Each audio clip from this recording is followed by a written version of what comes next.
All right, everyone, the All Aboard Podcast, your daily excursion into railroad excellence. I know, it's been a little while. I know I've been promising to come back, but while we wait for the next episode of the All Aboard Podcast, I want to do an unboxing of my first ever Westside Model Company HO Scale E9A and B. Now, while I do that, a little bit of a story. As a kid, I always loved E-units. In fact, the first love of my life was the E-unit. The second one was a woman that didn't work out, but the E-unit has never deserted me.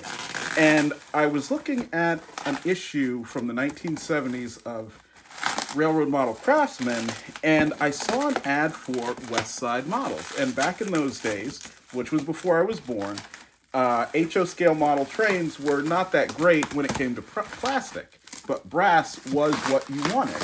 And I saw the ad and I wanted one, and I could never get it because, you know, in those days, several $100s was a lot, and as a kid, I couldn't afford it. So I kept saying, one of these days, I'm going to get this. Now, in the intervening years, since I'm 43, plastic models are much better than brass, and so something like this is very, very outdated, especially as it goes to HO scale. But this, you can see, is the original box. The Westside Model Company, which was owned by a man named Truesdale, who had been a pilot for Pan Am, which is pretty interesting, and flown a lot of military aircraft in World War II. Apparently, one year he made $1 million selling brass model trains. So this is one of those from the late 1970s that he was selling. And for the unboxing, you've got right here, this is what it looks like. So HO scale Southern Pacific Daylight paint, and built by, I think it's Nakamura of Japan.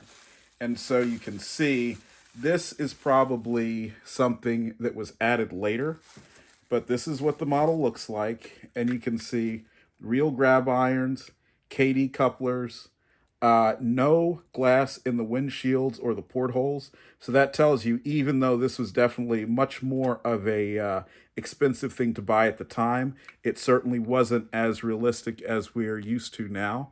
Also, you'll notice there's no number.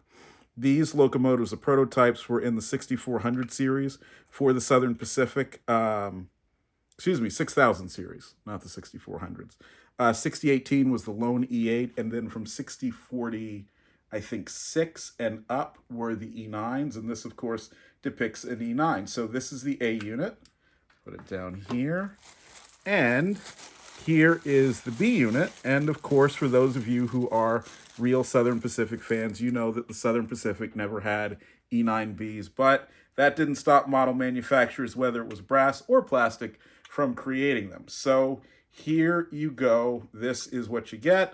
If you were, had a little bit of extra money in the 1970s and wanted to add to your model railroad. So we will be back with you on the All Aboard Podcast in about 2 weeks with our regularly scheduled excursion into railroad excellence. Until then, yes, you can be jealous that you, in fact, do not have these Westside HO scale model E9 and E9A and E9B, but you'll see them run on the layout soon enough. Have a great day.